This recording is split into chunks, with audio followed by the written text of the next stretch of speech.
announced on the 12th of March.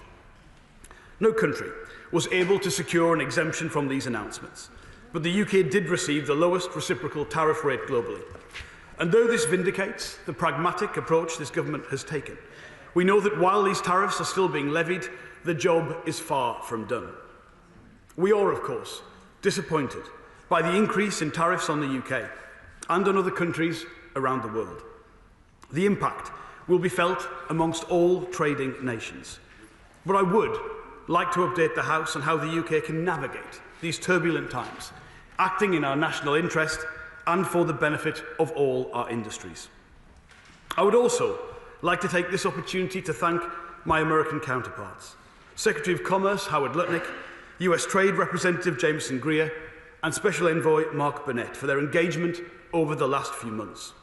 While any imposition of tariffs is deeply regrettable, from the beginning they promised to make themselves available and have been true to their word, and I look forward to our continued engagement over the days ahead. As members will know, since the new US administration took office, my colleagues and I have been engaged in intensive discussions on an economic deal between the US and the UK.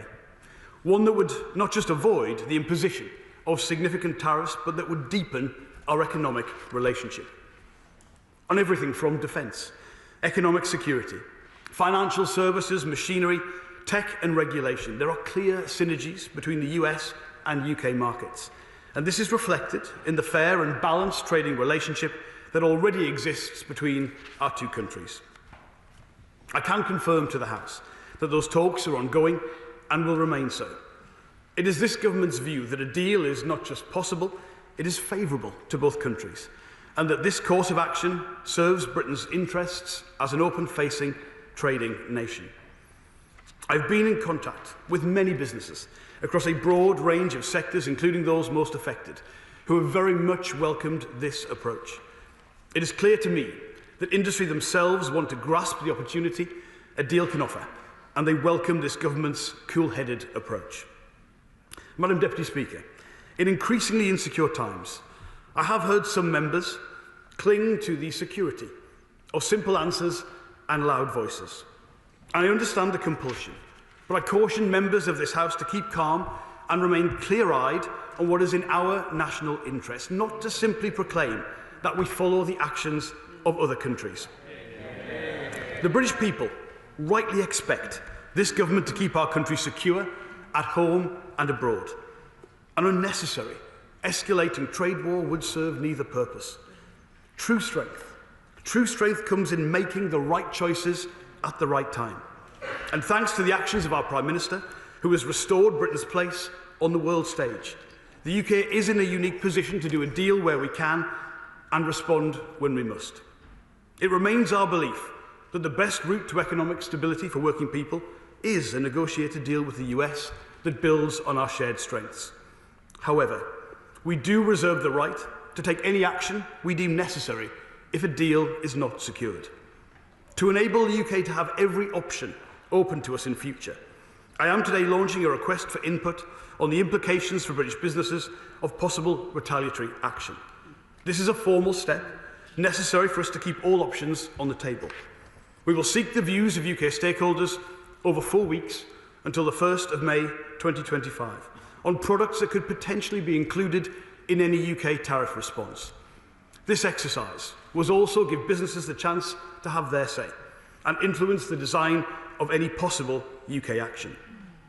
If we are in a position to agree an economic deal with the US that lifts the tariffs that have been placed on our industries, this request for input will be paused, and any measures flowing from that will be lifted.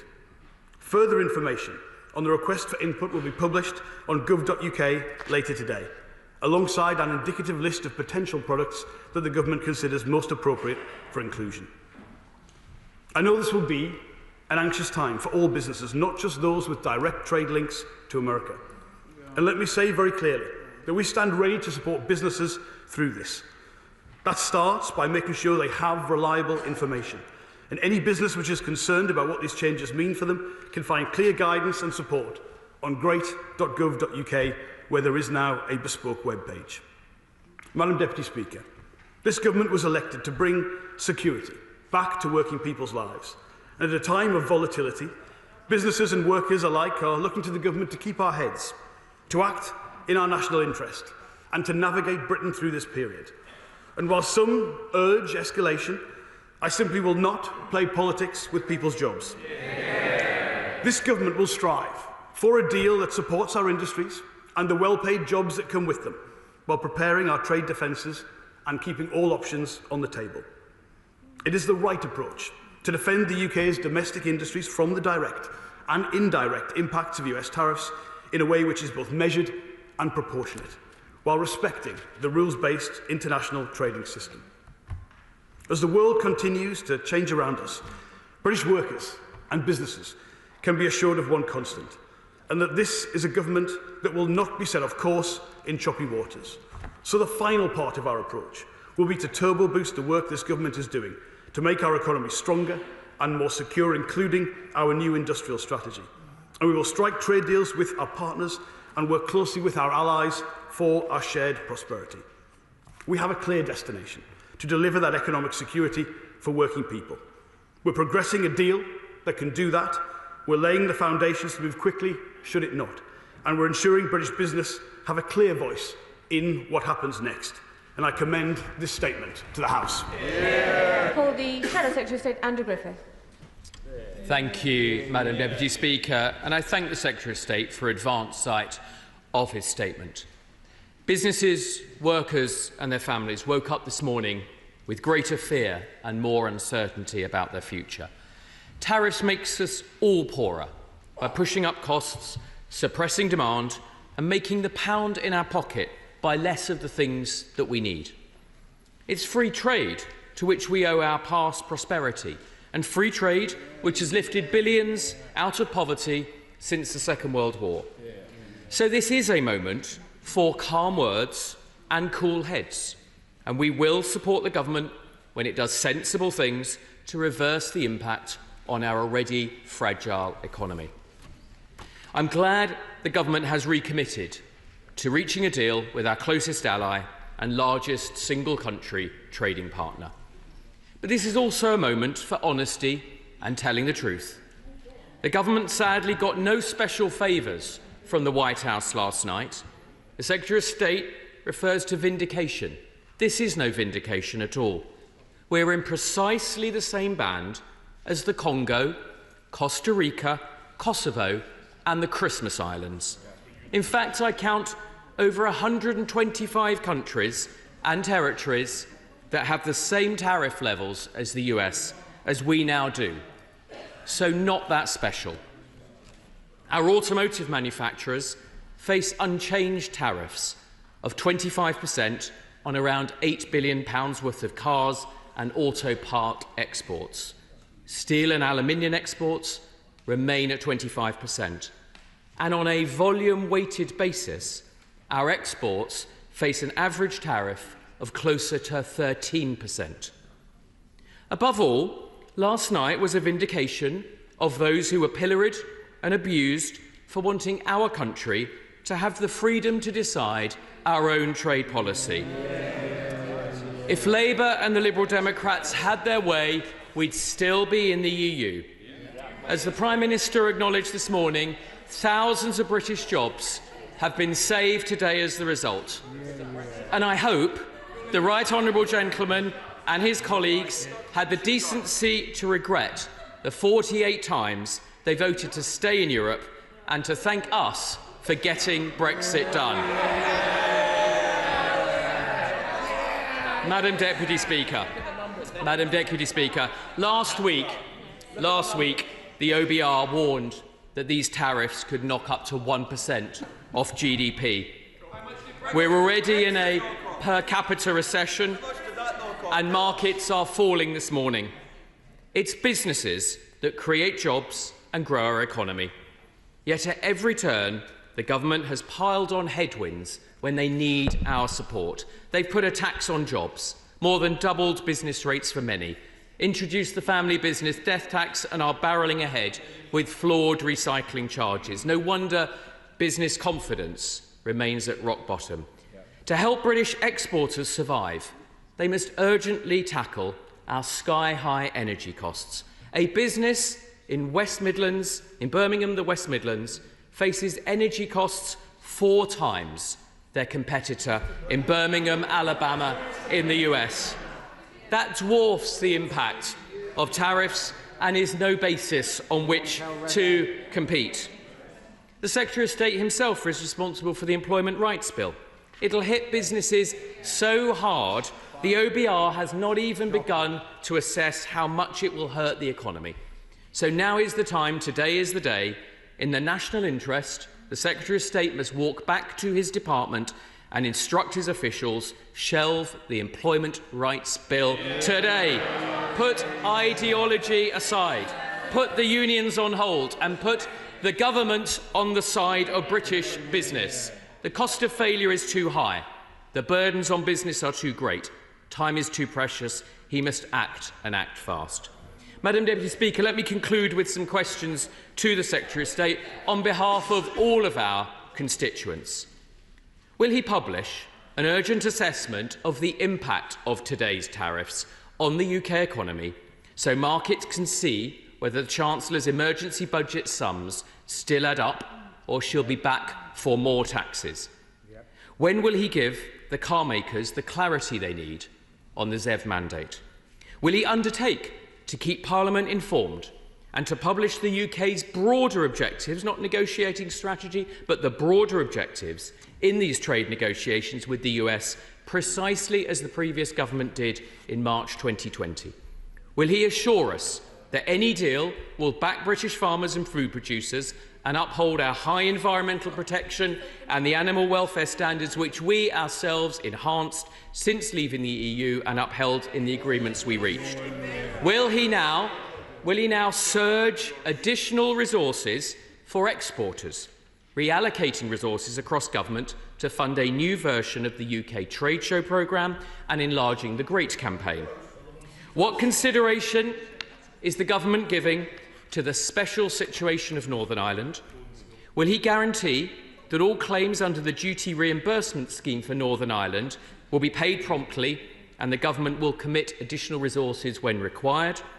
Can he reassure us that in the event the UK did see a major trade distortion in Northern Ireland, the government would be prepared, if necessary, to trigger Article 16 of the Windsor Framework? Will he reassure the House that any concessions to UK tech giants on the digital services tax won't simply shift the burden to the United Kingdom small businesses? Madam Deputy Speaker, on this side of the House, we are on the side of business and on the side of Britain.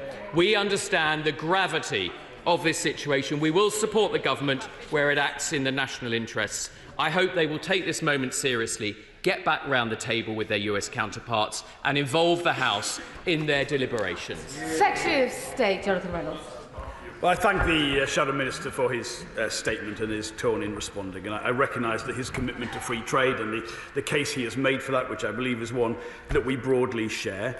He asks for honesty. I think that is always good in Parliament. He's a little bit flippant about the position that we find ourselves in today. He mentions a series of countries, Christmas Islands, Kosovo, who don't have the kind of complex trading relationships we have with the United States. I would just say to him, he can see in my tone and my presentation and my words today, there is disappointment from me that we are in this position, but I do look at the EU, which faces a tariff of 20%, Japan 24%, India 26%. I look at the 25% tariffs already in place, and Canada and Mexico. So yes, we're in a more favourable position compared to those key friends and allies, but we must go further, particularly in relation to the tariffs on automotive, which is a particular concern for me.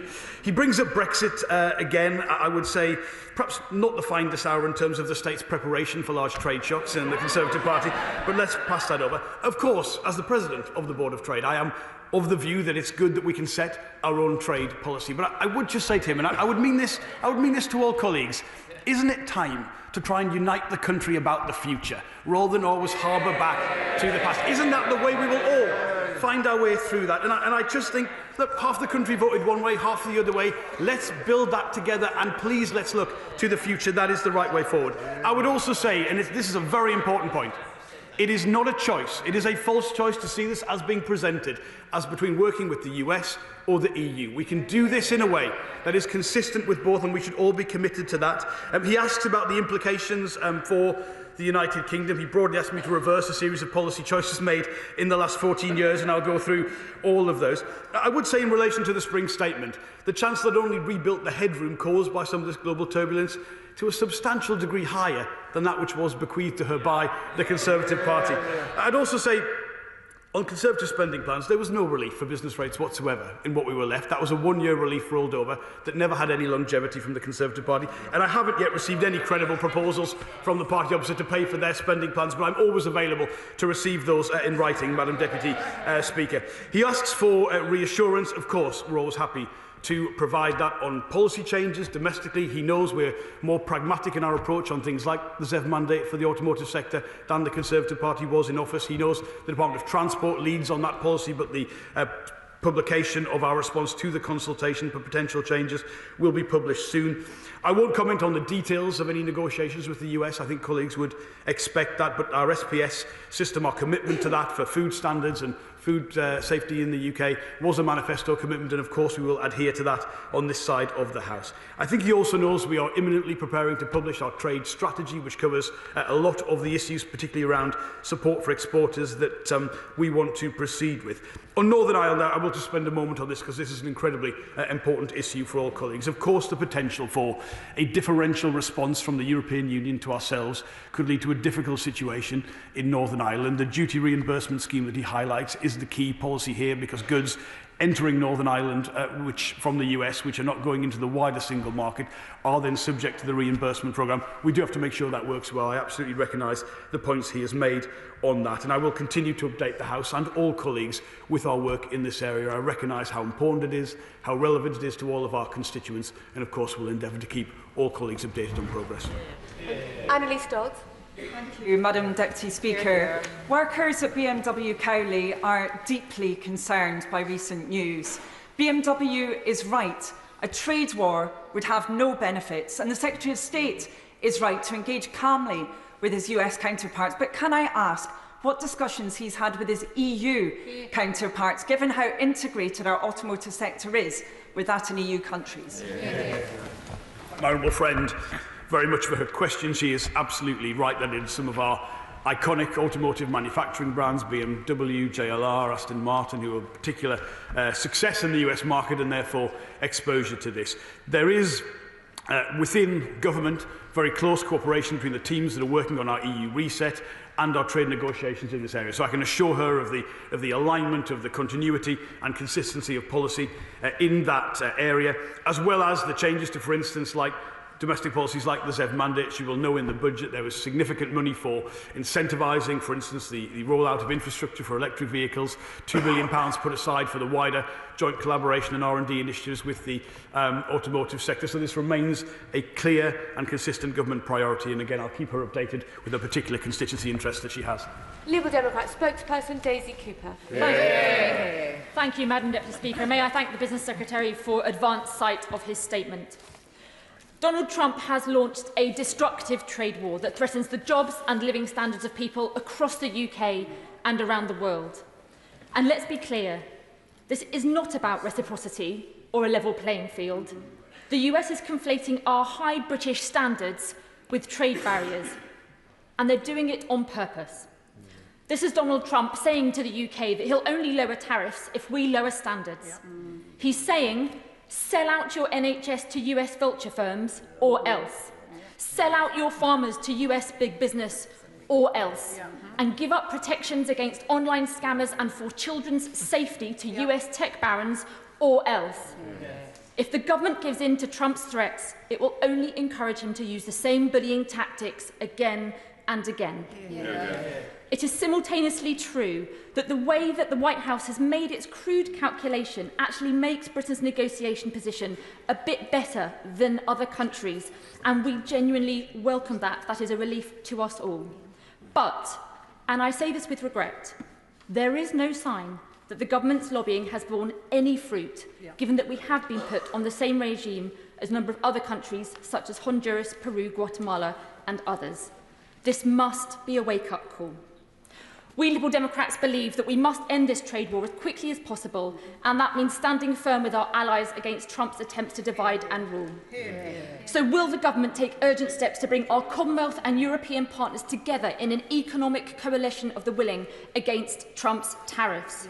We welcome this 1 month of consultation with business. Will the government confirm it will look at energy costs and business rates reform as part of that 4-week consultation, especially with the car industry? And at the same time, will that 4-week consultation be run in parallel with talks with our allies to draw up the use of retaliatory tariffs in a coordinated way? When does the government expect to publish an impact assessment of these tariffs on our small businesses, jobs and the cost of living? Will the government look seriously at launching talks with the EU to create a bespoke customs union? And let us be clear, the UK would not be in a worse place if the government had heeded our calls to negotiate a customs union. Even the Conservative Party should be able to see that Turkey has been in a customs union with the EU since 1995, and they have likewise been hit only with 10% tariffs. And finally, Madam Deputy Speaker, will the government rule out once and for all that they will not water down the digital services tax or our digital competition regulations to appease Trump's billionaire backers? I'm grateful to the honourable member for her questions and her submission. I'm pleased to hear she feels we need to end any potential trade war. I'm pretty certain I heard her on the media last week demanding that we escalate that trade war, and I don't think that is in any of our interests or the route and direction that we need to go in. She mentions there's no sign of the UK being treated in any different way. She will know the US have a view of VAT that we do not share, and they compare that to their sales tax. And our rate of VAT, look at the comparable treatment to the European Union, there is a differential there. It's one that doesn't satisfy me, because I believe we could seriously get to a position where we're not only avoiding the imposition of additional trade tariffs and barriers, we could be deepening our trade relationship and removing some of the barriers that already exist, particularly in trade in services. So that is the objective of the government. And of course we work very closely with a whole range of friends and allies.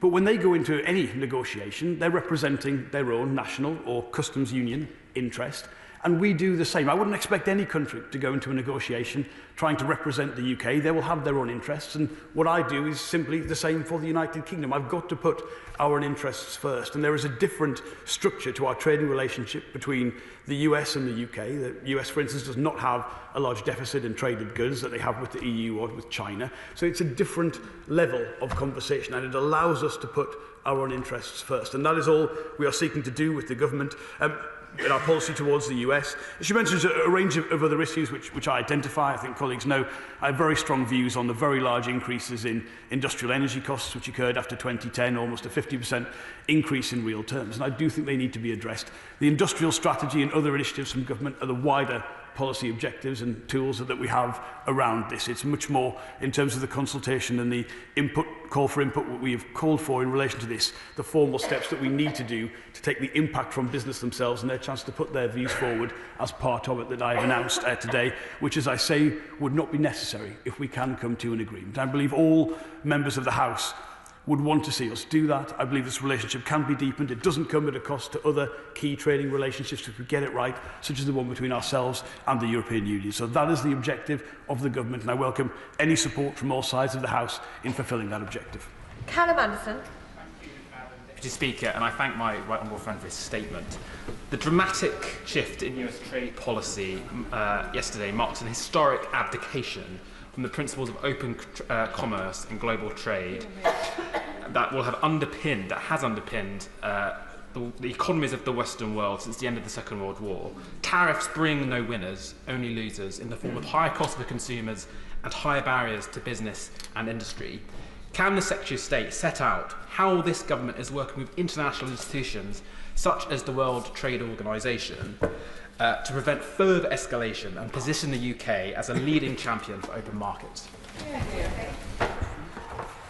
Well, I warmly welcome the question from my honourable friend. He is right to say this is a substantial change in US policy. I think it's important that even if we do not agree with some of the decisions and the thinking that underpins that, that we recognise where that comes from. And indeed, this was part of the US presidential campaign. So we've been able to prepare the ground for these conversations. He asked a specific question about international cooperation. We are strongly involved with the WTO, and particularly supported the re-election of Dr. Ngozi as the Director General. It's important to remember that despite the problems the multilateral system faces, it is still the basis upon which the vast majority of trade around the world takes place, and will continue to play a very constructive role in relation to the WTO and any multilateral organisation which serves our own interests to do so as well.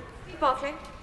What was missing from the Secretary of State's statement, and indeed his reply to both opposition front benches, is the government's estimate of the cost of these tariffs, particularly in the context of the Chancellor's fiscal headroom. Could he now update the House on that specifically?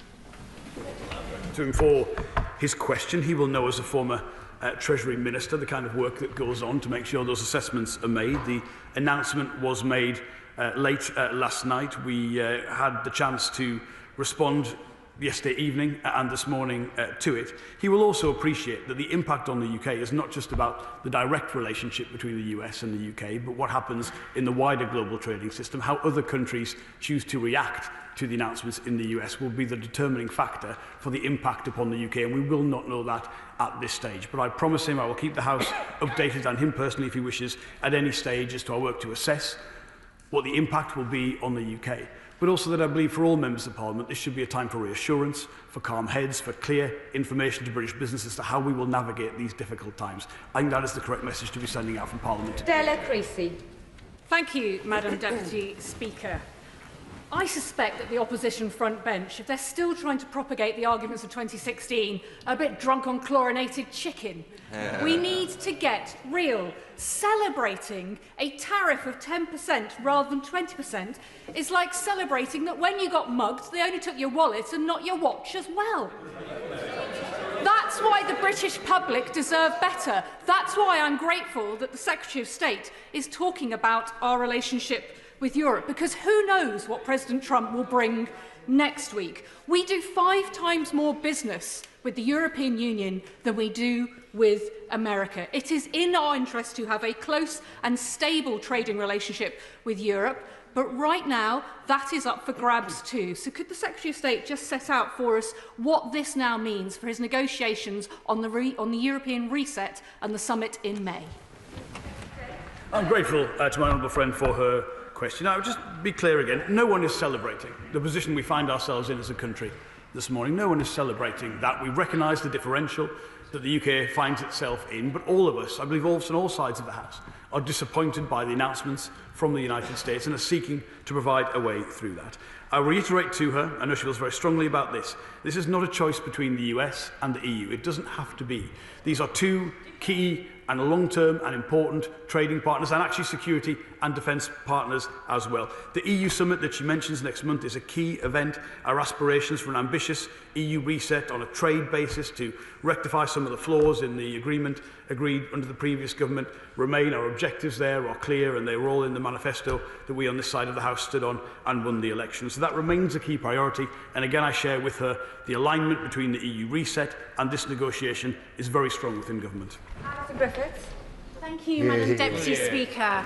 The Business Secretary delayed and dithered for 5 months before meeting his US counterparts. And that dereliction of duty, his refusal to meet earlier, is a price that working people and businesses in the UK are now paying. So does he regret his refusal to meet his US counterparts earlier? The Honourable Lady is incorrect, and I've got to ask her to take a bit more of a serious tone with the questions that she brings to board. This is really serious stuff. I've met my counterparts on many, many occasions. We were in contact even before some of the formal procedures on the US side that they were confirmed. So it wasn't technically even in any way possible to be in touch with them sooner. Their engagement has been consistent and serious. The Honourable Lady is incorrect, and please approach these very important proceedings with a little bit more seriousness.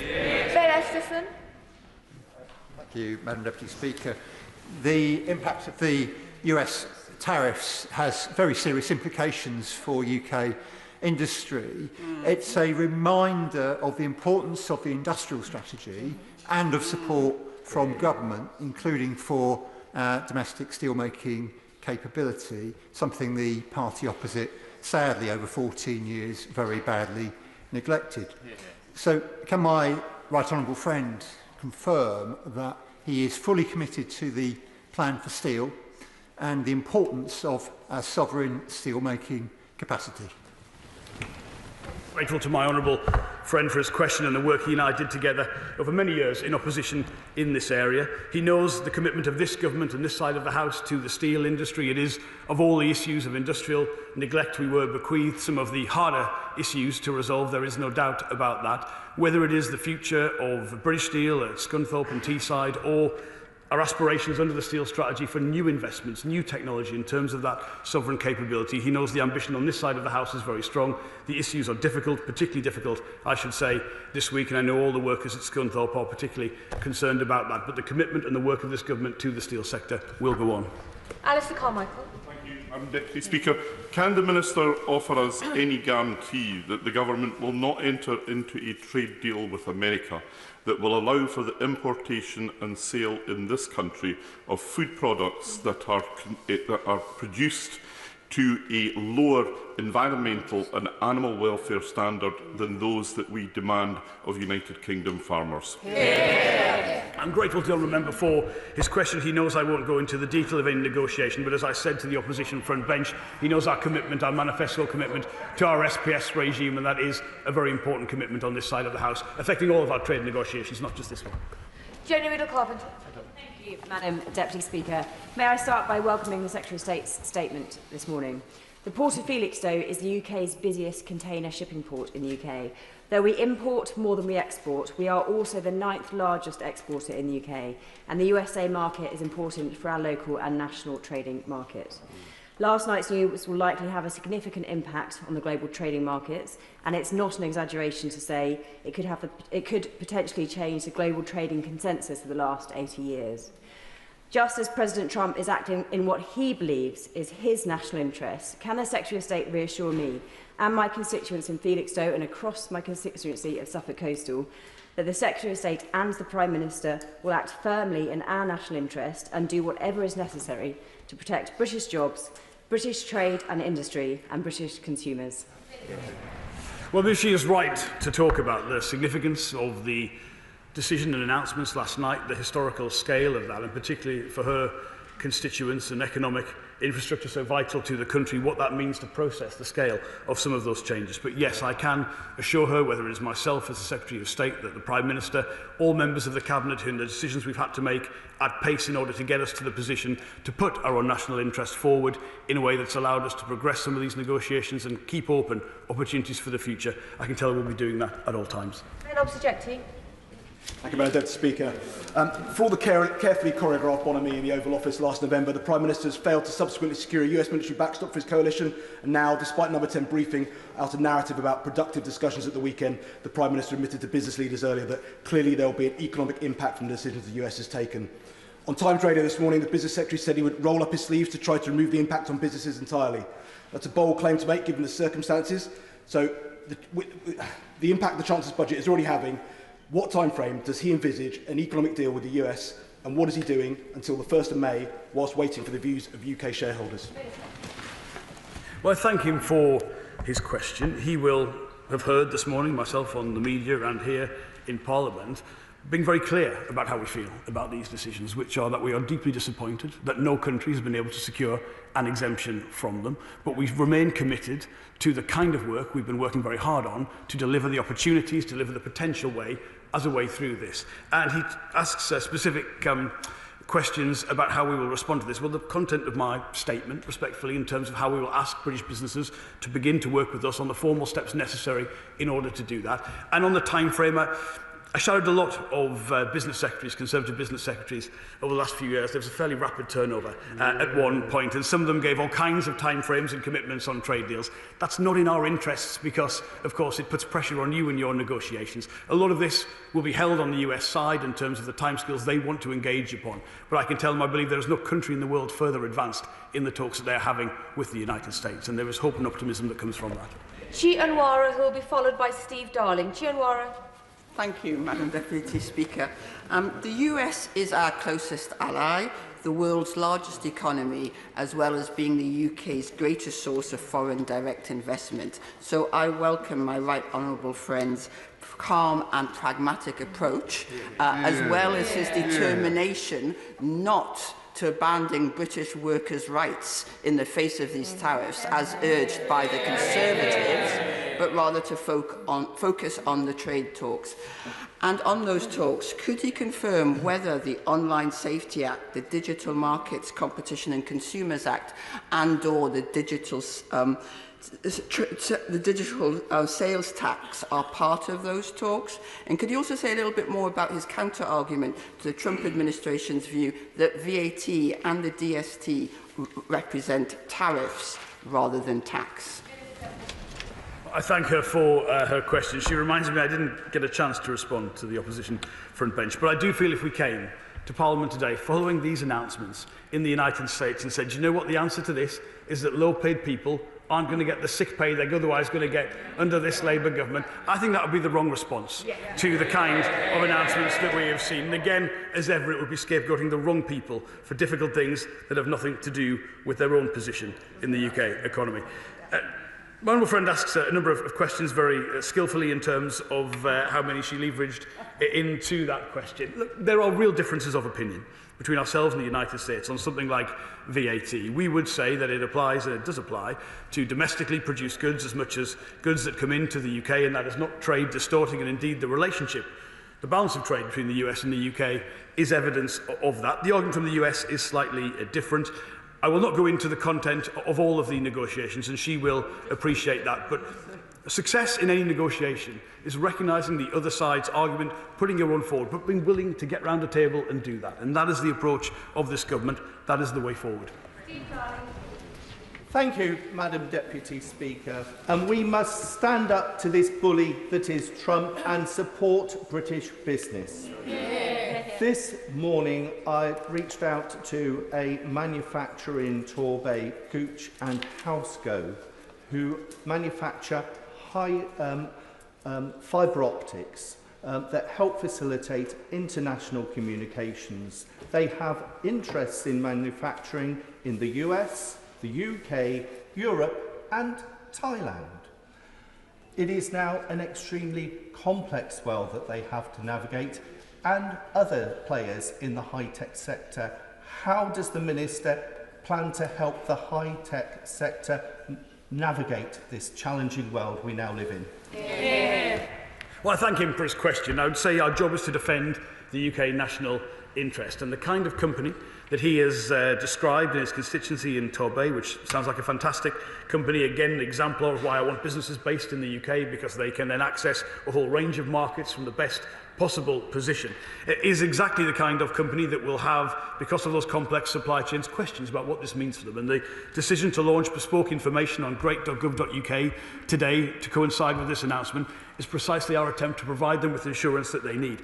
I'd also say a business like that can genuinely help us through this difficult period, because whatever colleagues, members think of the President and his agenda, it is based on returning a certain type of good quality manufacturing job to the United States. And actually, British firms and British business in many cases already provide those, and they will provide more if we find our way through these trade tensions and the imposition of tariffs, so they can work with us on the solution to these problems. I'm grateful to him for putting that company forward.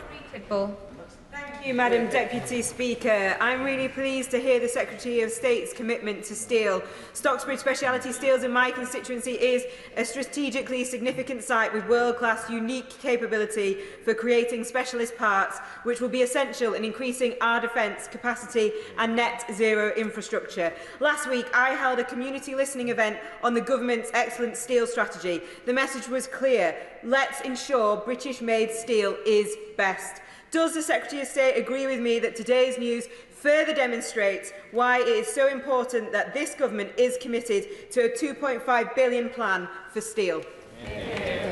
I'm grateful to her and for her advocacy for steel as well, which I greatly appreciate. She puts the case extremely well, which is the kind of products that we're making in the UK in the steel sector, and which in the main where we export them to the US are niche, they're high value, they're in critical sectors like defence and the manufacturing supply chain. They're complementary to the US. It's a good case of why I believe there are no argument for the imposition of tariffs in this sector, because our steel sector is complementary to the US, whether that's in defence or the manufacturing supply chain. So that's the basis upon which I think we could find a way through this. And she's right to say the level of domestic support has increased considerably through the steel strategy and the £2.5 billion, £3 billion in total, including Port Talbot, that we put forward as this government. It's very, very important to us that we deal and support the foundation industries. Steel strategy is a clear example of that.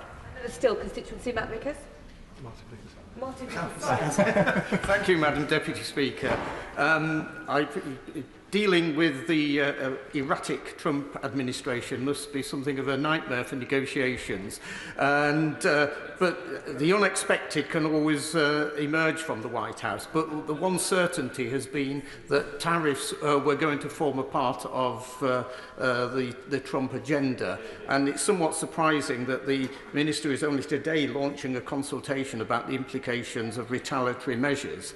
But building on the previous questions about steel, would you at least acknowledge that the current uncertainty in the whole of the world markets does at least increase the pressure on the government to actually acknowledge that further support is going to be needed for that industry? I'm grateful to him for his comments, and he knows I've always got time for him to discuss the particularly challenging constituency issues he faces through the position at British Steel. Just to be clear, the announcement today is the formal step necessary to engage with British business about the announcements last night. That is an important stage that we need to take and the right way forward, and we've been prepared for this stage.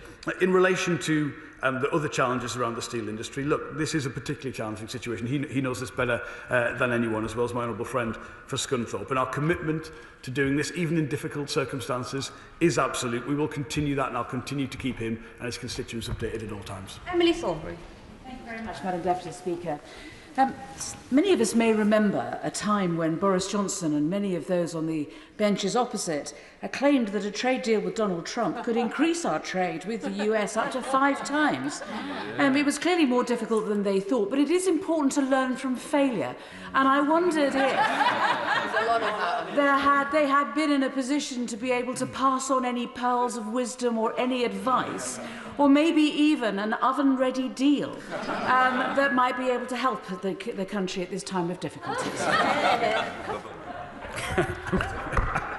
I'm grateful to my honourable friend. I would say I've been in touch with a lot of people who have been this country's business secretary, including some Conservative colleagues who remain in touch, and I find that at times to be a very useful, very worthwhile thing. I can't tell her I'm in touch with Boris Johnson on this or any other matter. I'd also say, in terms of the work of the previous government, that there wasn't anything substantive negotiated in terms of the trade talks that they'd had with the US. So this is a very different situation, but one where I do think, if we get it right, there are gains, as I say, not just to avoid what was announced last night and before that in relation to steel and aluminium and automotive tariffs, but actually to genuinely improve that trading relationship to mutual benefits on both sides.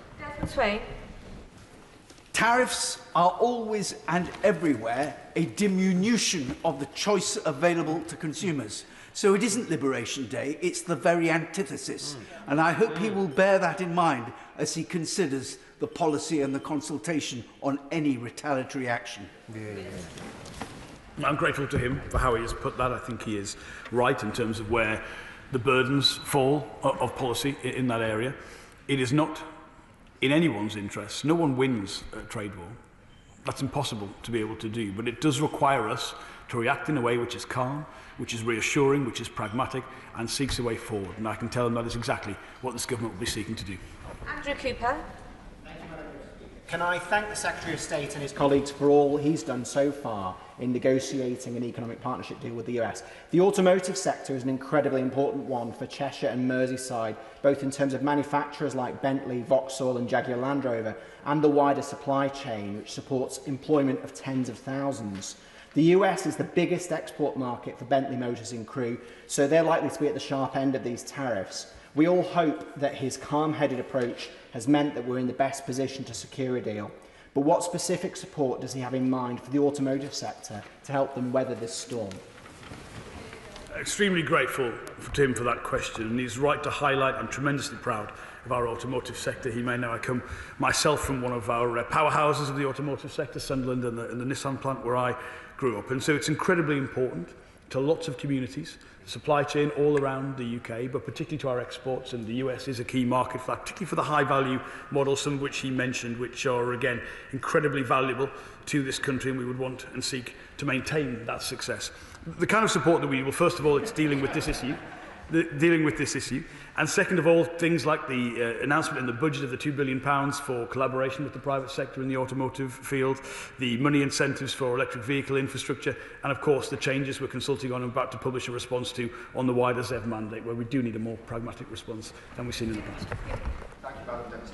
Despite the UK having a trade deficit with the UK, and despite the best efforts of this government, including the Secretary of State, for whom I have a great deal of personal respect, the reality is that we have still been hit by significant tariffs from the States. And for people at home right now, they'll be worried about jobs, they'll be worried about inflation, and they'll be worried about the global headwinds which are undoubtedly going to hit us, irrespective of our own tariff situation. One industry in particular back home in Scotland who will be watching on with eager eyes right now is the Scotch whisky industry, given the £1 billion worth of exports which go to the United States. Now, I don't want the Secretary of State to try and control, nor could he, Trump's tariffs policy, but what he can do is control his own domestic taxation regime. So will he take this opportunity to re-engage with the Chancellor in and around the Scotch whisky taxation status? I'm grateful to him for that question, and he knows that the value that we place as a department on the incredible product, which is Scotch whisky. We have a particular set of policy initiatives based on geographic indicators to make sure the brand is protected, and always doing everything I can to support Scotch whisky, which is, I think, just something that is absolutely world-class and always will be. He is right to say our success, joint success in Scotch whisky, produces a prominence which sometimes makes it vulnerable to retaliatory measures because of the recognition that exists about the success in that field. On domestic policy, I remain in close contact with the Chancellor on all matters, and will do on this one. I would also say there are tremendous opportunities for Scotch whisky from some of the other trade negotiations that we're having, India in particular, which is the biggest whisky market in the world, as he will know, where I think there could be real steps forward in terms of our market access and the arrangements that we have that will give us an advantage over other countries, and that is also a prominent part of our work. Calvin Bailey.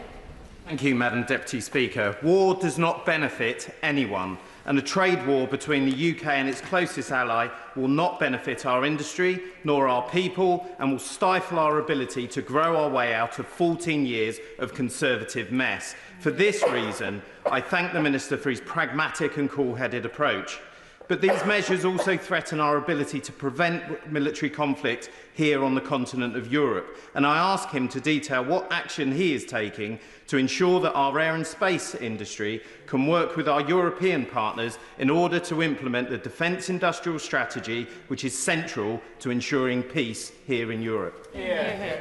Thank him for that question. He is absolutely right in his assessment of the burdens and the benefits of solving the kind of challenge that we have been faced with from the announcements yesterday evening.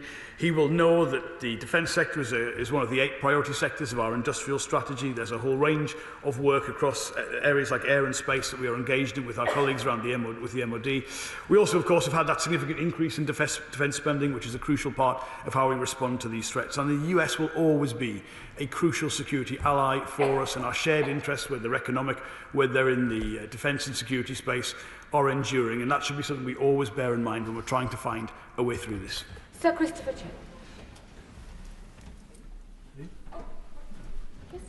Yes, Christopher, yes. Sir Christopher Chubb, yes. Sorry? Christopher? Yes. Sorry.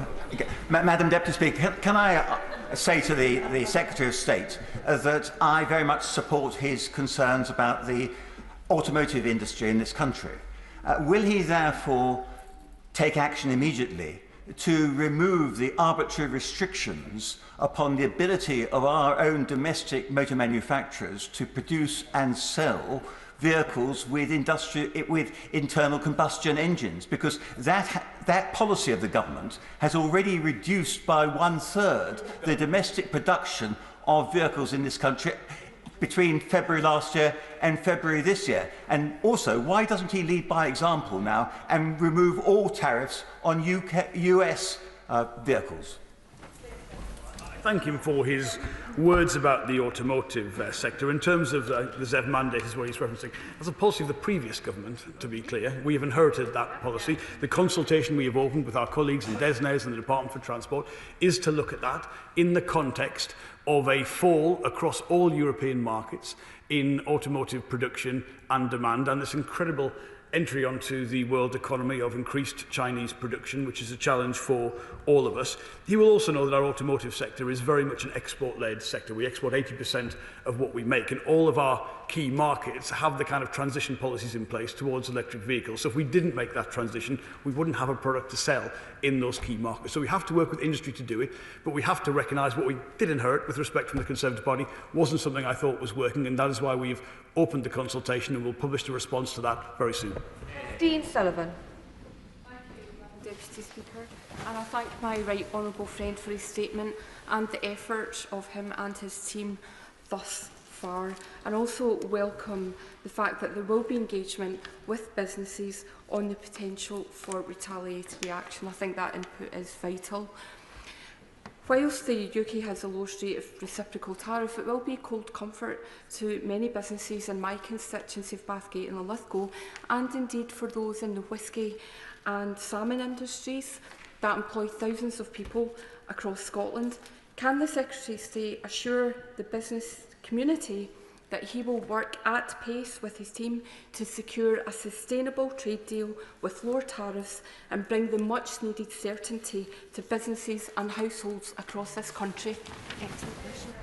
Well, I thank her for her support and the fact that we are taking steps to make sure all options are on the table in terms of the action we may need to take in future. I do think that is important. It is inevitable when an announcement of this magnitude has occurred that businesses will be concerned, and I understand that will be what her constituents are telling her this morning. I absolutely can assure her of the approach I've laid out today will be something we continue to work at pace towards, and I believe our tone, our assurances that we can give, and the fact we're approaching this with the calm-headed pragmatism I think is vital, will be part of how we can reassure businesses, and of course the work that we can do to get to that position that she articulates, a better set of terms of trade with the US, is the objective of the government. Munira Wilson. Thank you very much, Madam Deputy Speaker. The Business Secretary said in his statement, "True strength comes in making the right choices at the right time." So could I ask him to assure parents, carers and young people up and down this country that he will show true strength with Donald Trump and his sidekick Elon Musk and make the right choice by refusing point blank to trade away our children's safety online in watering down in any way, shape or form the implementation of the Online Safety Act?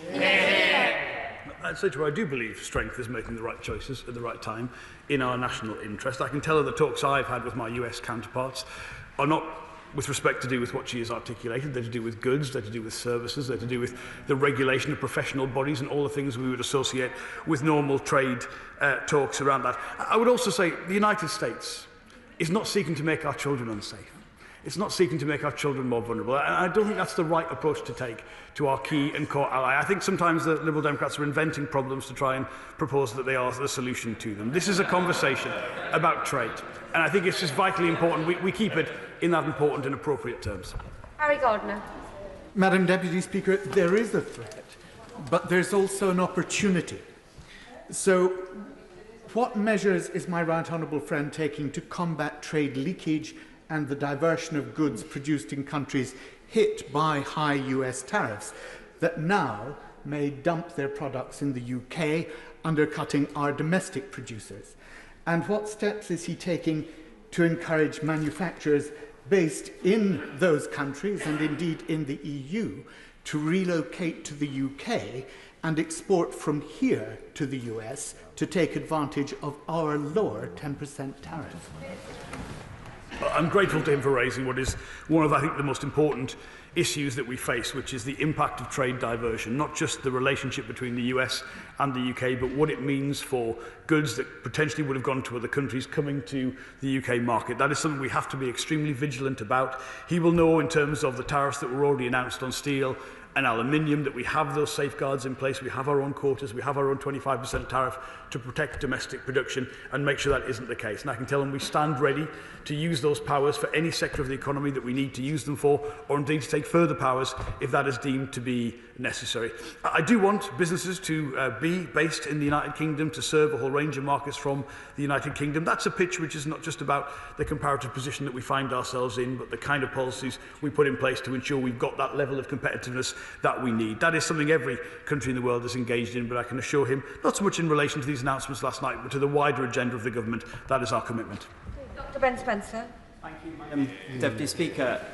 Tariffs are a tax on import paid by domestic businesses.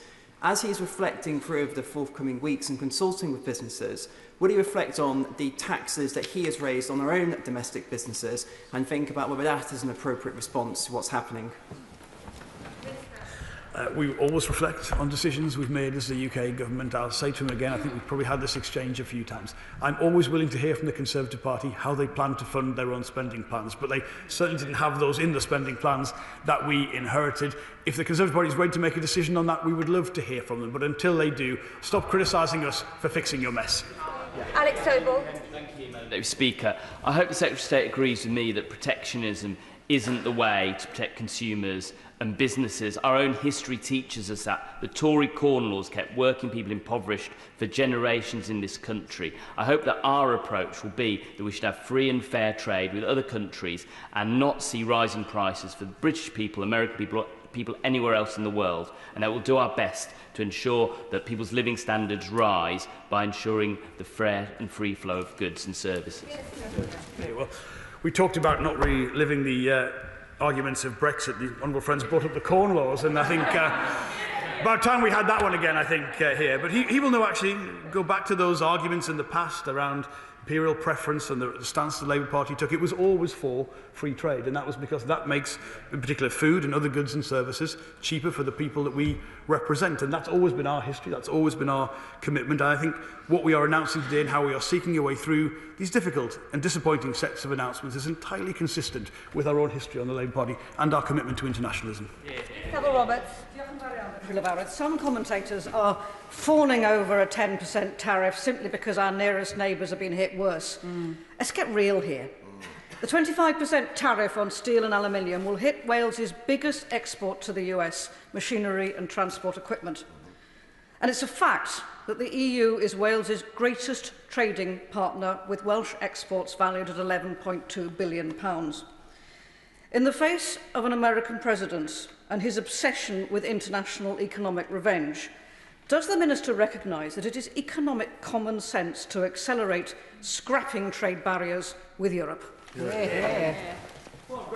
Question, and again she can see no one in this government is fawning over the relative position we find ourselves in. That is why we are so determined to find a better way through that. She's right to say, particularly the announcement on on steel and aluminium, particularly the potential for what are called derivative tariffs, so on a product that is not in itself the raw steel and aluminium product, but on the product that is produced from those, is a real danger to us, and that's why we're taking that so seriously. We have an ambitious commitment to the EU reset. We need a partner on the other side, and there's been some political relative instability in some key European partners, and they've got to be in a position to have that conversation. But I say again, this is not a choice between the US and the EU. We can tackle this together. We can improve our trading relationship with both partners, and with India, and with the Gulf, and with other parts of the world. And that is the commitment of this government to do so. Luke Murphy. Thank you, Madam Deputy Speaker. In January 2017, the then Conservative Foreign Secretary claimed that the UK would be first in line for a US trade deal. 2,722 days later, when the Conservatives left office, precisely nothing had been achieved. Incidentally, that's 37 times longer than the 73 days that President Trump has been in power for his second term. So does the Business Secretary agree with me that it's hard to take the party opposite's criticisms of our trade approach seriously, given their appalling record on their claims of being able to achieve trade deals? And can I urge him to continue the calm approach with which he is approaching this in the interests of businesses across the country, in Basingstoke, and take those decisions in the national interest? Good Grateful to my honourable friend for his support and the words that he has said. That there was no real progress on a federal level with the US under the previous government.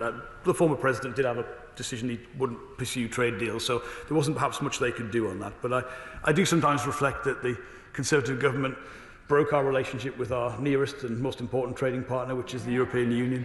It then fell out with countries in the Gulf and couldn't do that deal. It couldn't do the deal with India. It wouldn't engage with China.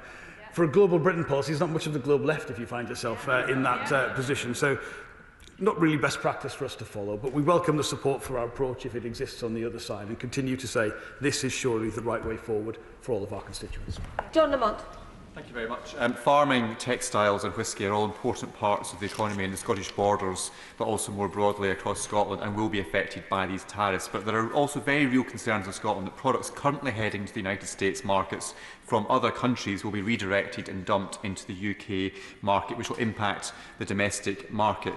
So I wonder what action the Government is taking to address that, and will he undertake to engage with the National Farmers Union of Scotland, the Scottish Whisky Association and other representatives of industry in Scotland to ensure that this problem is tackled head-on?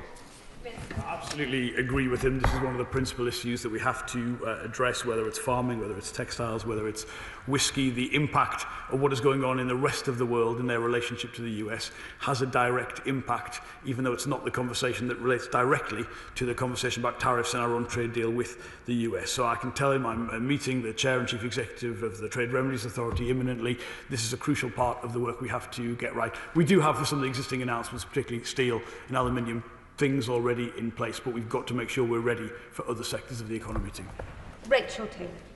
Thank you, Madam Deputy Speaker. Many of my constituents in North Warwickshire and Bedworth work at Jaguar Land Rover or in the motor manufacturing supply chain, and they are really concerned about 25% tariffs for exports to the US.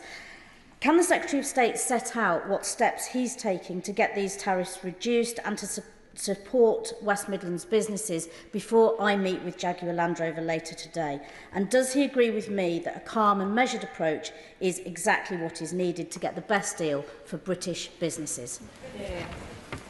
Again, extremely grateful to my honourable friend for her question. JLR are an example of an incredible UK-based business in terms of their success in the US, but also in China and other parts of the world. We want to maintain that. We want to give them the platform they need for that success. And I can tell her I'm in personal, regular contact at the most senior levels with JLR. I'm delighted to hear she's meeting with them today to share some of these messages of reassurance. I know, like all businesses, they support, as we do, this calm, pragmatic, rational approach, seeking to find a better trade relationship with the US, to improve the relationship, not just to have and avoid the imposition of what was announced yesterday evening. Jeremy Corbyn. Thank you, Madam Deputy Speaker. The previous government undertook secretive trade negotiations with the USA and included health in that. Could he assure the House that in any discussions of a bilateral nature with the USA, there will be no question of US private healthcare interests coming into Britain to undermine our National Health Service or indeed take over sections of our National Health Service? Grateful for that question. That he knows I don't comment on the detail of talks, but I can tell him there have been no discussions in relation to the NHS or anything that would concern him in that regard. This is about goods and services and how we recognise each other's standards, but there's nothing relating to the health sector that I've been able to talk about with US counterparts. I hope he finds that a reassurance. Chris Curtis. Thank you, Madam Deputy Speaker. The automotive industry is incredibly important for workers in Milton Keynes, with many headquarters based there, such as Volkswagen. I realise that these tariffs are going to be incredibly difficult for the automotive sector, and it's good to hear what he said about looking for a pragmatic approach to the Z mandate. Can he also let us know what else he's going to be doing in order to support the automotive industry here in the UK? Well, I thank him for his question and his support. He has some tremendous businesses based in his area. It's great having him here as a champion for them, particularly around the automotive sector. Look, it is about the regulatory environment, which we have discussed. It's about the funding that we make available for co-investment with the private sector, which is always a priority, £2 billion allocated for that in the budget. We've got to accelerate and improve our electric vehicle charging infrastructure. There's £300 million in the budget in relation to that. And look, the pressures on automotive across Europe are very, very fierce. I think that is widely recognised. Changes in consumer demand, much more competition from China coming in to the market around that. So we've got to make sure that we are serious about making sure the UK is the place to be a producer of automotive vehicles. My personal commitment to that is very, very strong, and I thank him for his question. Eastwood. Speaker, I thank the Minister, Secretary of State for his response so far and his statement on Northern Ireland. I trust that he will be continuing to engage with my colleagues in the Northern Ireland Executive in the days ahead. However, I have some real concerns that you have not been able to allay my fears around the inclusion or the possible inclusion of online safety within any possible US deal. Will the Secretary of State be able to reassure me and the Molly Rose Foundation that no more young lives will be sacrificed in order to try and get a deal with the US? Yeah. Well, I thank you for a question in reference to Northern Ireland. As I said, I updated the First Minister and Deputy First Minister yesterday. It is a particular situation that we need to remain very much aligned of and to, and making sure the system is working as it should, difficult as that will be. She knows I'm not going into the specific negotiations of any part of a deal, but I seriously say to any colleague, I believe their concerns are misplaced if they think this is what a negotiation is about. It's about goods and services and regulation, and that is what we're focused on delivering. Sally Jameson. Thank you, Madam Deputy Speaker. The Prime Minister has rightly said that this Labour government will always work in the national interest. So can the Secretary of State assure the House that it is in our national interest to protect the copyright of our creative industries and the £126 billion of economic power they bring to Great Britain? Grateful for that question. The creative industries are not just a wonderful cultural asset to the UK, they're a tremendous economic asset as well. I don't necessarily agree with some of the commentary we see in places in the media that posits a sort of tension between being a creative powerhouse and the tech sector. I think there's a way through that, and that's what certainly my work in government is seeking to achieve. But I think we all recognise that the economic impact on the UK of our creative sector, the cultural soft power that comes from that, and the huge asset that it represents. That's always first and foremost in our thoughts. Dr Neil Shastri-Hurst. Thank you very much, Madam Deputy Speaker. And it is estimated that 25,000 jobs directly linked to the automotive sector are at risk due to the reduced exports to the United States. That is a deep concern to many of my constituents who work at either JLR in Solihull or Aston Martin in Gaydon. With that in mind, can the Secretary of State set out what specific steps he's taking to protect those jobs and whether it will involve reforming the regulatory environment in which they operate in? I've seen I think it references the IPPR report with that figure in, and of course, because the automotive sector is such a jewel in our crown, we were all aware of what would happen if we were not able to find a way through that. So our work to find that deal, to remove this threat of tariffs, is precisely in order to deliver that. I actually met with Aston Martin yesterday as an example of the work we're trying to do.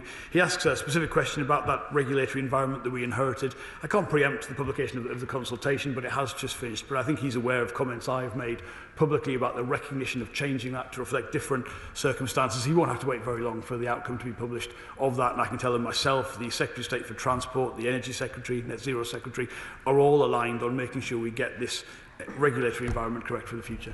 Liam Conlon. Thank you, Madam Deputy Speaker. Can I thank the Secretary of State and his colleagues for the practical and pragmatic approach they have taken to put us in the best possible position with the US. Does he agree with me that, as well as the US, political and economic cooperation with our European friends and neighbours is also essential and in our best interests? It absolutely is, and as I say, there's no tension between those two things. It's a false choice if people try and present it in that way, and I'm particularly looking forward to some of the progress I hope we'll make in our relationship with the European Union. It's not looking to the past, it's looking to the future, and of course it's in both of our interests to do so. Thank you very much, Madam Deputy Speaker. The US is clearly seeking concessions from the UK, and it has been widely speculated that the UK government is considering a reduction in the digital services tax as a way of placating Trump and his ally Elon Musk. My honourable friend, the member for St Albans, asked the Secretary of State, but I didn't quite catch an answer in his response. So will the Secretary of State commit today not to cut the digital services tax, as it's the way the tech giants pay their fair share here in the UK?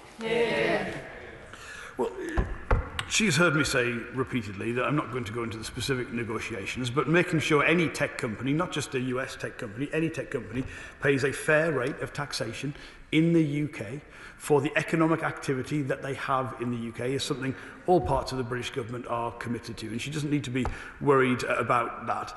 I would just say, look, there's always going to be, in any discussion, a lot of issues that need to be dealt with, and in the main, those are trade issues. I understand there's all kinds of speculation. Speculation isn't always correct, and I would just ask all colleagues to bear that in mind. Understand we can't publicly, in negotiation like this, share every single aspect of it, but if she's worried about US companies or any tech companies paying the right rate of tax in the UK, I can tell that's something we're deeply committed to. George Dean. Oh. Oh my goodness. David Costigan. Thank you, Madam Deputy Speaker. Does the Secretary of State agree that now is the time for unity across the chamber in the national interest?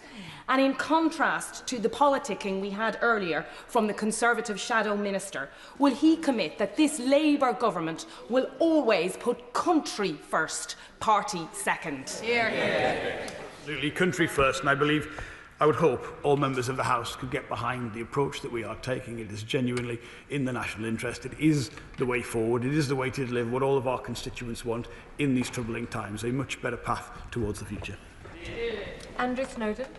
Thank you very much, Madam Deputy Speaker. And I appreciate the tone of concern that the Secretary of State has come here with today. I'm particularly concerned what this means for the UK defence industry. In particular, those companies such as BAE Systems in Fylde and across Lancashire that manufacture component parts for US-UK defence programmes such as the F-35. So as the Secretary of State, two things. Firstly, what conversations has he had with the Ministry of Defence to work with their counterparts in the US to address this from a national security perspective for both the US and UK? And also, can he give assurance that the order of fighter jets, 25 fighter jets that the RAF needs to place will not be used as a bargaining chip in any trade deal, and that British-built Typhoon jets will be used for the RAF? Well, I thank him for his question. I myself have constituency interests very similar to his, and the close alignment between ourselves and the US on defence and security matters is an enduring and huge asset to both countries. And I absolutely share the sentiments that he has raised in the chamber today. He asked about whether we can engage US counterparts in this conversation about a more constructive way forward. Yes, that is always part of our thinking. Actually, our trade bodies in the UK have excellent US links in the main, and they engage in similar activity around that. He raised a specific point. I've no detail I can give him, but I've no knowledge of anything like that being used as a bargaining chip. But if I need to give him additional information, I'm happy to write to him to provide that. Peter Swallow. Thank you, Madam Deputy Speaker. Bracknell is home to the UK and European headquarters of many US companies, as well as many UK businesses who do business in America. Can the Secretary of State assure businesses in Bracknell that it's the position of this government that barriers to trade are bad for growth on both sides of the Atlantic, and that he's working hard with a cool head to secure a trade deal? Well, I thank him for that question. He's right, Bracknell is got some tremendous businesses, I think Honeywell and Dell and 3M, so he will have some particular constituency interests that he is seeking to promote and to defend. I would say the approach that we have mapped out, that I've mapped out in the chamber today, is not just one that I've had tremendous support from UK businesses on, but actually from US businesses as well, particularly ones with a relationship, an economic relationship to the UK. And I think what people are seeking right now is some evidence that countries around the world are trying to deal with this difficult situation in the right way, in their own national interest, but in a way that gives us an opportunity to actually strengthen rather than weaken these important trading relationships. Ellie Chance. Thank you, Madam Deputy Speaker. It's clear that the UK needs to show some backbone in standing up to the US President's bully boy tactics on trade. Now, the Secretary of State says that he's keen to negotiate a deal, but at what cost? What is he putting on the table? Can he assure the House today that in seeking a carve-out from President Trump's tariffs, he's not prepared to offer President Trump and his big tech billionaire buddies an opportunity to carve up the NHS, our environmental and food standards, or our sovereign right to make our own decisions on taxing digital giants? Yes. She will have heard the answers I've given to some of the questions that she raised and the unequivocal assurances I've been able to provide. She talks about backbone and strength. strength and wisdom are not opposing values. Backbone comes from putting your own national interest first and negotiating on a basis that is in the interest of all of our constituents, not banding around rhetoric and escalating the situation. That, respectfully, is not the right way forward. The right way forward is to engage our national interest and to make sure we're delivering and have the chance to find the right way through this. Thank you, Madam Deputy Speaker, and let me thank the Secretary of State and his team for the enormous amounts of hard work they've been putting in on this issue. And it feels apt to mention that I represent the town of Kirkcaldy, the birthplace of Adam Smith, who I'm sure would have had something to say about last night's events.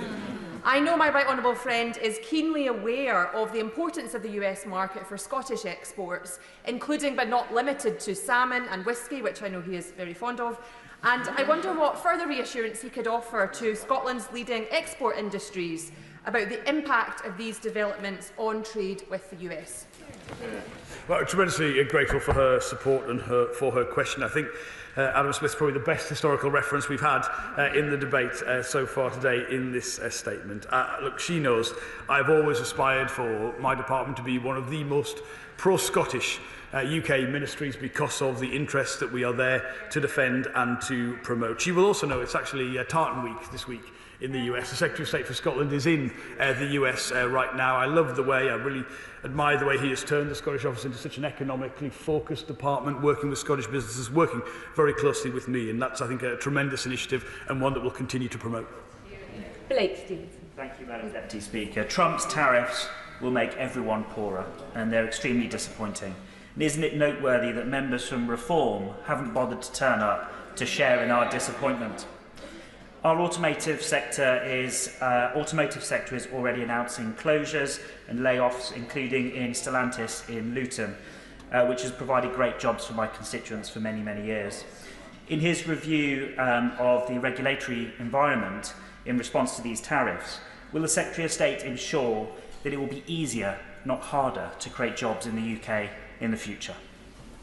I thank him for that question. He's right to note some conspicuous absences from the Chamber today on such an important subject. Look, I think I couldn't make it clearer. I care a great deal about not just the transition to new technologies in terms of the automotive sector, but making sure we make those vehicles in the UK. And we face some tremendous competitive pressures. He will know that from the stories his own constituents will tell him. So we've got to be alert to that. We've got to be willing to be adaptable to make sure we are a place where vehicles can be made, because we have some tremendous industries, we have some tremendous, if you chart our productivity, our efficiency of some of our plants on a global scale, we're at the top end, so we've got to get that policy and regulatory environment right, and I can give them a total assurance that is my personal objective.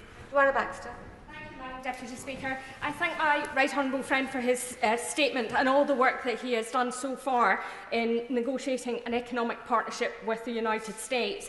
I know he will appreciate that the lower levy applied to the UK will be of cold comfort to my constituents in Paisley and Renfrewshire South, who will see their bills rise.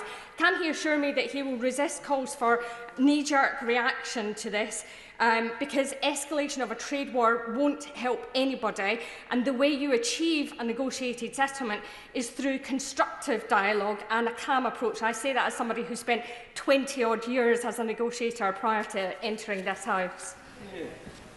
I've seen my old friend negotiate firsthand, and she's a formidable negotiator. I might see if she's available, actually, for some of the work we've got to do. But she's absolutely right to say this is about delivering for our constituents. They will be concerned. They've got to be when something of this magnitude has been announced. And no one in government, or I think on any part of the chamber today, is relaxed about the relatively better position we find ourselves in, because it's still something we've got to find a way through. We do need to keep all options on the table. That is behind some of the announcements I've made in this statement today. But the approach that she is advocating and promoting is my approach, and I thank her for her support. Shannon. Deputy Speaker, can I first of all thank the Secretary of State? I watched him on TV this morning. Calm, collected and carefully chosen words, I have to say. While I have real concerns for Northern Ireland business, he understands that. So the Honourable Member understands that. Indeed, my stomach's doing somersaults just worrying about the impact for Northern Ireland. My party leader's point of PMQ still stands. Northern Ireland remains exposed to potential EU retaliation, and local businesses must not become collateral damage. The Government must take, I believe, urgent steps to protect Northern Ireland interests and to ensure that our place in the United Kingdom internal market is fully safeguarded. The Prime Minister very kindly yesterday, in his reply to the Right Honourable Member for East Belfast, committed to act in our national interests. So can the Secretary of State today, just for the record, in this House, on this statement, outline what steps will be taken to do just that? Thank you so much. I thank him for his question and for his kind words. It has been quite a week so far, with still some time to go. But particularly in relation to Northern Ireland, I do think this is an issue not just for Northern Ireland members, but for all members of the House. We've got to be alert to the particular situation that would occur in the occurrence of a different retaliatory stance from ourselves and the EU. And that is something, that's why I briefed the First Minister and Deputy First Minister and my counterpart yesterday. Particularly, I think the Shadow Minister was right to say the issues around the duty reimbursement scheme are key in this area. When we talk about the formal steps that we've taken, where businesses can now input directly to government about their concerns that they will have and what it will mean for them, we need to work together, particularly in relation to Northern Ireland, to make sure that specific voice, that specific question, is a key part of how we look at this and respond. And I'd be willing to work with him, keen to work with him in that regard. Ben Coleman. Speaker. And may I echo the thanks both to my right honourable friend and also to the Prime Minister for the calm and effective way that they're dealing with the United States. Does he agree that, unlike some of the frivolous comments we've had from Conservative benches opposite, that the US 20% tariff on EU goods is to be deeply regretted, as it could indirectly affect those many UK businesses that supply components to EU manufacturers who export to the US, particularly in the automotive and the aerospace and the pharmaceutical sectors? So can he tell us what discussions he has had with European counterparts about the US decision and how he will represent our concerns to them in coming days if there's an escalation of tariffs? Well, absolutely. He is absolutely right to say that our concerns have got to be not just in terms of what this means for our own relationship to the United States, but what it means for the second-order impacts on the UK from the trading relationship changing between the US and other key allies and markets.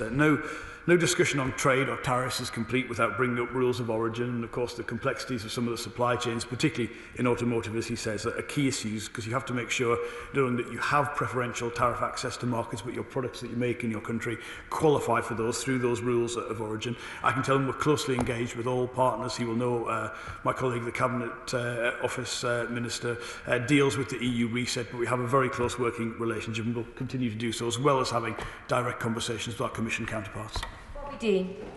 Madam Deputy Speaker, in answers to questions so far, the Secretary of State seems to dismiss the threat of US trade negotiations to the safety of our children.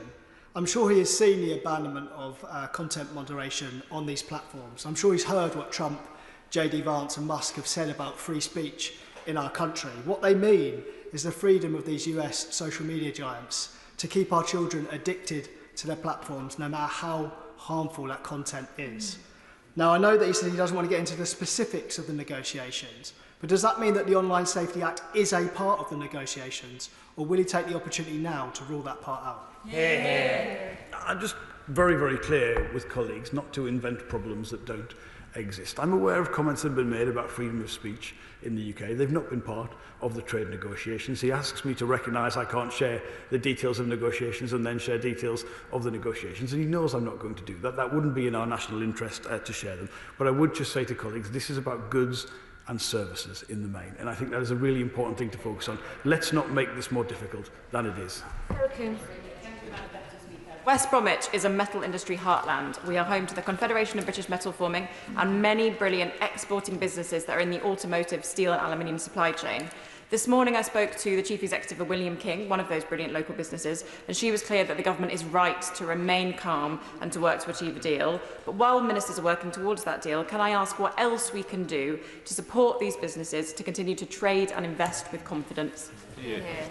That is absolutely the right approach to take, and I welcome her support from her businesses in her constituency, as she has outlined. Of course, we're trying to find a way through this, but look, our domestic competitiveness, the situation we inherited after the election, it's not what it could be, it's not what it needs to be. Even I think Conservative members recognise the impact of some aspects of regulation, of energy prices, of the direction of travel. I mean, a lot of the foundation industries that output last year, this year, is at levels that should concern us all. So we've got to get that right. That's why this government is committed to an industrial strategy. It's why we're committed to a trade strategy that works in partnership with that. The feedback we get from businesses is that this is exactly what they want, as well as, of course, endorsing this approach, as she has said. And I want West Bromwich, which is a powerhouse, to be an even bigger powerhouse in future, and that applies to many members' constituencies across this House.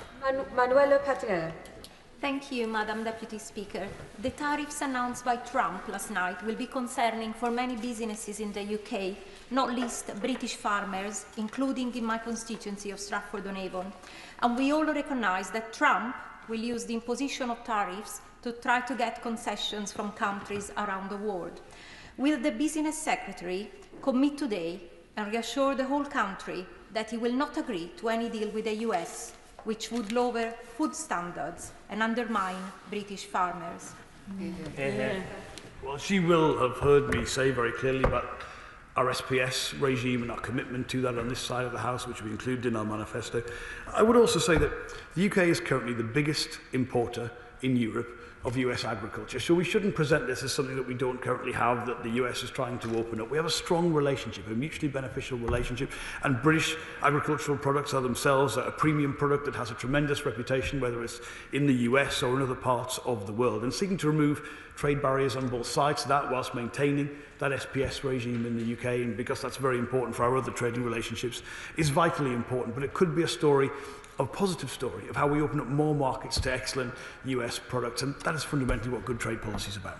Thank you, Madam Deputy Speaker, and I thank the Secretary of State for coming here and his really calm head in a difficult situation. My constituency of Harlow is home to many businesses like Wright's Flowers, A1 Bacon, Harlow Group and Raytheon, who rely on international trade both directly and indirectly with the US. What reassurance can the Secretary of State give those businesses and their consumers? And does he think the work that Raytheon are doing to actually source UK parts for their defence system is going to be more and more vital in the years and months to come? To him for his support and for mentioning some of the excellent local businesses in his area. In relation to the specific example that he gave, I think particularly the impact after the pandemic, after the war in Ukraine, of supply chains, how the private sector is working with government to look at some of those vulnerabilities, to look at where we can make sure we don't have strategic weaknesses. I think all of that work is vitally important. Our intention is to include that in the publication of the trade strategy, which is due fairly imminently, but this aspect of economic security is a vital and important area. Seamus Logan.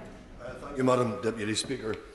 The Secretary of State can't have failed to notice the number of members from all sides of the House who have raised the issue of the food and drink industry, particularly in Scotland, much of it produced in my constituency. Now, I do admire in his statement his speaking softly and carrying a big stick approach as he prepares his plan B, as it were. But retaliatory action is not the only lever that he could pull, and I would encourage him, and perhaps he might want to comment on whether in discussions with the Chancellor they might be prepared to offer some sort of mitigation to these industries in the autumn statement. Thank you. Well, it's very skillfully done to raise issues that are more for the Chancellor than myself in the autumn statement. But look, I think the prominence of food and drink, because of our success in this area, because of what it means to every bit of the United Kingdom, because that is such a prominent part of our economic exports and our prosperity and our success, of course that features very heavily in all of our decisions, whether that's in trade, whether that's in business support, export support, or whether that's in the wider policy environment, the regulatory environment. So I can assure him that his constituents and his excellent and successful businesses in his area are always prominent in our thinking. Smith. Thank you, Deputy Speaker, and I thank the Secretary of State for his hard work and for his calm and pragmatic approach. In my constituency of Aylesbury, there are almost 5,000 small and medium-sized businesses, several of which export to the US or have been seeking to do so. Can the Secretary of State set out what he's doing to protect our SMEs in his ongoing negotiations with the Trump administration?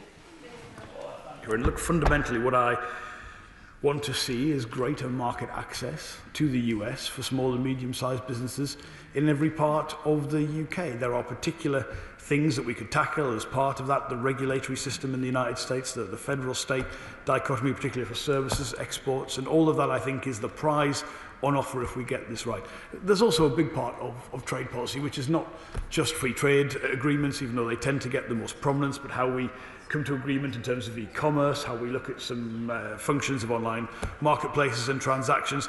All of that is a sort of very practical difference that you can make through good trade policy to small and medium-sized businesses, and that's going to be, again, a premium and important part of the trade policy we're about to publish. Thank you, Madam Deputy Speaker. The pharmaceutical sector appears to have temporarily avoided tariffs for now, but that may well change. However, medical devices and diagnostics do not appear to have that same exemption. The UK is home to many medtech and diagnostic companies, and these tariffs will have an impact on them both here and abroad, and may well push up prices. So I wonder what conversations the Secretary of State is having with colleagues in DHSE about ensuring access to medtech and diagnostics in the face of increasing prices. Thankful for his question. He may be aware of the biopharma conference that was held in the UK yesterday with the top CEOs of many of the leading companies in this area, that was attended by myself, the Prime Minister, the Secretary of State for Health and the Secretary of State for Science and Innovation. So he's right to say, I think we will perhaps potentially see further announcements in this area. There are particular US issues that come to the differential in drug pricing, for instance, which has always been a fairly prominent part of trade negotiations. But the integration and the shared aspirations between people and government like myself or the Health Secretary, where there is an absolute recognition of our need to be more forward-leaning, to use more innovation, to look at how we provide that and relative allocation of resources in our existing health system. That is something that we take very seriously, that we're looking at very much. There's a lot to do. It's a difficult situation, but we need more of the success that he's outlined. Douglas McAllister. Thank you, Madam Deputy Speaker, and to thank the Secretary of State for his urgent statement. The announcement of a 10% tariff on all products exported from the UK to the United States means that the Scots whisky industry, for the second time in just 5 years, could once again be impacted by tariffs in the industry's largest global market. This will be concerning views across communities where Scotch whisky is a major employer, including my constituency of Western Bartonshire.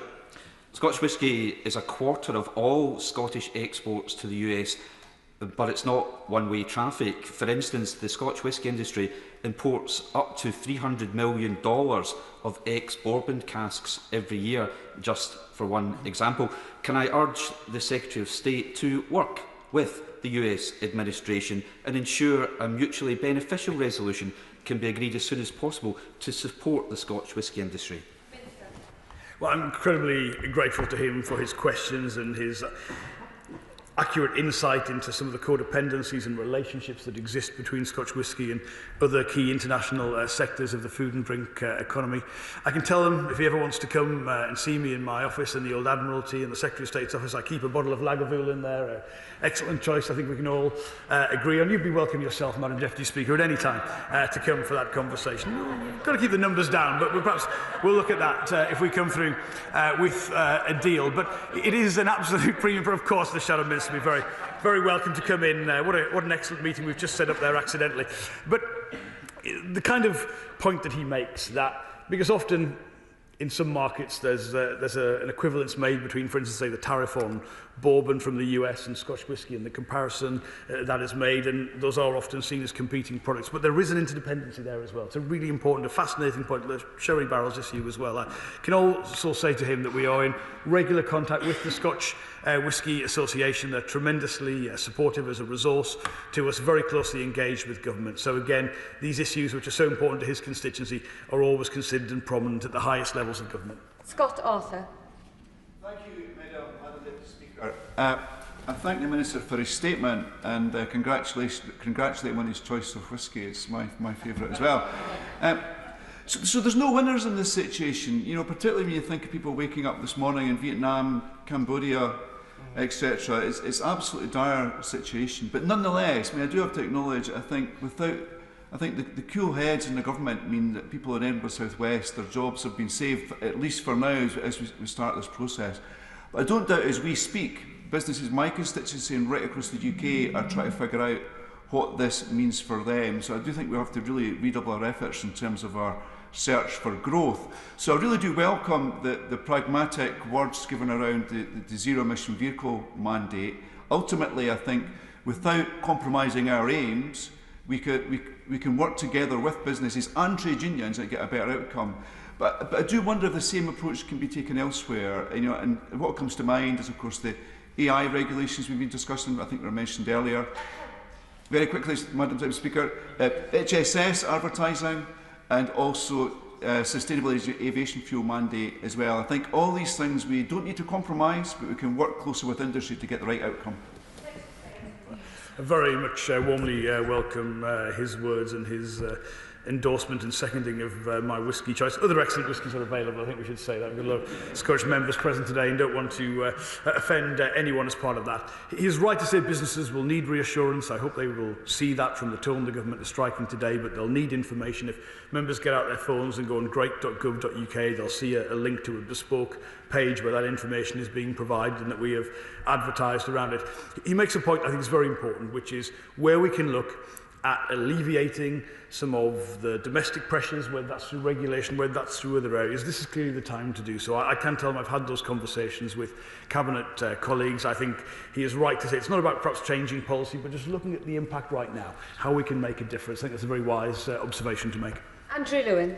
Thank you, Madam Deputy Speaker. I commend my right honourable friend on the measured tone that he has taken to events in Washington, but want to reflect on the agency we do have here in London and with our allies in Brussels. Will the Secretary of State agree with me that now is the moment to seek the most ambitious trade deal we possibly can with the European Union, seeking deep alignment in goods and services? And furthermore, whilst the United States may want to make it harder to trade, does he agree with me that the UK-EU reset provides us an opportunity to break down the barriers to trade that the party opposite put up when they were in government? And if we get this right, the prize on offer from the UK-EU trading deal can be even greater than what's been lost overnight. I warmly thank him for his question, his support for the approach that we are taking. I do believe there is a competitive advantage to seek for the UK, where we're able to reach agreement with the US, we're able to do those trade deals, those negotiations we have with countries like India or customs unions like the GCC, and also get the EU reset right. It isn't about looking to the past, but look, a lot of smaller businesses did stop exporting entirely after Brexit. They probably almost certainly set up subsidiaries in the single market. That was not to our advantage. We saw a real decline in certain types of food and drink trade, even though we've got still the same broadly similar SPS regime in place. So we can work on these practical things, and that is our objective. I think there is a real gain to be had from that. We need a partner on the other side who sees the benefits as well, but I believe that does exist, and that is a crucial bit of focus for what we call the twin track approach to trade under this government. Jonathan Davies.